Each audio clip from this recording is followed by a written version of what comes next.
नमस्कार, आप देख रहे हैं धा न्यूज और मैं हूं अभिषेक मिश्रा। कहते हैं राजनीति बहुत निर्मम होती है और कई बार ये निर्ममता नैतिकता पर भी भारी पड़ती है, संवेदना पर भी भारी पड़ती है और कई बार यही निर्ममता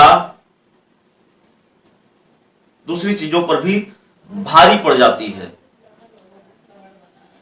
क्या बिहार में यही हुआ है? क्या उपेंद्र कुशवाहा के साथ भी यही हुआ है?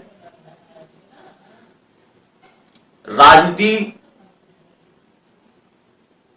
के सफर में कई बार ऐसी परिस्थितियां आती हैं, खासकर उपेंद्र कुशवाहा का संघर्ष और उपेंद्र कुशवाहा के सामने स्थिति और परिस्थिति हाल के दिनों में जो रही है, उससे आप अंदाजा लगा सकते हैं कि राजनीति कितनी निर्मम होती है।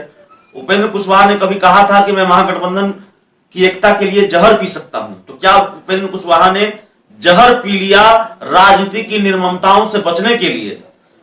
क्या उपेंद्र कुशवाहा ने बड़ा समझौता किया? और यह सवाल क्यों है? हम किसान आंदोलन की बात कर रहे हैं, कृषि बिल की बात कर रहे हैं। एक वक्त था जब बिहार में किसानों को लेकर और कृषि बिल को लेकर सबसे ज्यादा कोई पार्टी, कोई राजनीतिक दल मुखर था तो वो रालोसपा थी। रालोसपा के नेता रोज प्रेस कॉन्फ्रेंस करते थे, कृषि बिल को लेकर किसान चौपाल लगाते थे। आज वो आवाज कहां चली गई? और खुद उपेंद्र कुशवाहा से मैंने बात की थी। उपेंद्र कुशवाहा ने कहा था कि देखिए, इस बिल का इतना बड़ा नुकसान है कि आने वाली कोई सरकार अगर उसकी भरपाई करना चाही तो नहीं कर पाएगी। तो फिर आज उपेंद्र कुशवाहा क्यों चुप है? कृषि बिल का मामला ठंडे बस्ते में क्यों है? किसानों को लेकर उतनी मुखर आवाज क्यों नहीं है उपेंद्र कुशवाहा की?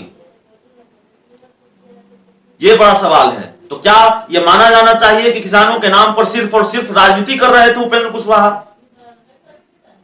और जैसे ही वो जेडीयू में चले गए, उनकी पार्टी का विलय जेडीयू में हो गया, एमएलसी बन गए, जेडीयू संसदीय बोर्ड के अध्यक्ष बन गए, तो कृषि बिल को लेकर, किसान आंदोलन को लेकर राय बदल गई है। आप तय कीजिए, यह सवाल वाजिब है कि नहीं है? थोड़ा फ्लैशबैक में जाइए और आपको समझ आए, इसके लिए हम उपेंद्र कुशवाहा का एक बयान आपको सुनवाते हैं। धा न्यूज से बात करते हुए उपेंद्र कुशवाहा ने कृषि बिल को लेकर क्या कहा था? यह कानून बहुत ही भयावह कानून है, एक तरह से कहा जाए। इतना नुकसान होगा किसानों का अगर यह कानून चलता रह गया। आगे आने वाले दिनों में अगर बाद में कोई सरकार फिर से चाहे कि उसको रिवर्स कर दे तो लौटना मुश्किल हो जाएगा। हमारा सवाल यह है कि क्या उपेंद्र कुशवाहा की राय अब भी यही है जो उन्होंने कहा था? साफ तौर पर आपने सुना कि उपेंद्र कुशवाहा कह रहे हैं कि कृषि बिल से इतना बड़ा नुकसान है किसानों का कि आने वाली कोई दूसरी सरकार भी अगर भरपाई करना चाहिए तो नहीं कर पाएगी।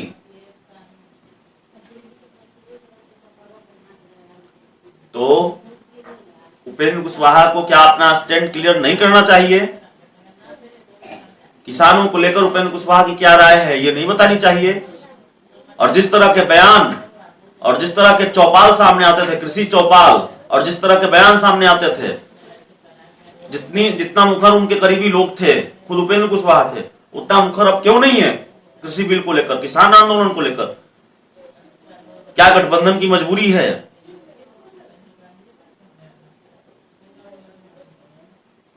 और क्या इस बात की मजबूरी है कि अब जेडीयू के नेता हैं उपेंद्र कुशवाहा और इसलिए राय बदलनी पड़ी है?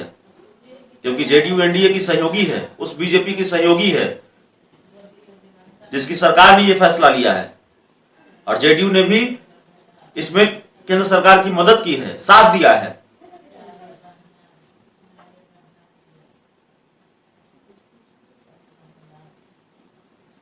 तो यही सवाल है, उपेंद्र कुशवाहा चुप क्यों हैं किसान आंदोलन को लेकर, कृषि बिल को लेकर?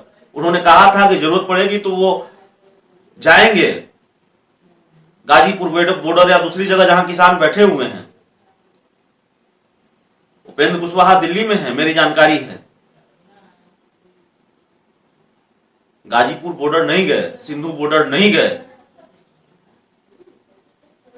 क्यों गुरेज होना चाहिए हमें ये कहने में कि उपेंद्र कुशवाहा किसानों के नाम पर सिर्फ और सिर्फ राजनीति कर रहे थे? क्यों गुरेज होना चाहिए ये कहने में हमें कि उपेंद्र कुशवाहा जेडीयू में गए और किसान आंदोलन को लेकर, कृषि बिल को लेकर उनकी राय बदल गई? दरअसल यही सियासत है। कौन सी चीज किसके लिए हो रही होती है, या फिर सब कुछ अपने लिए हो रहा होता है?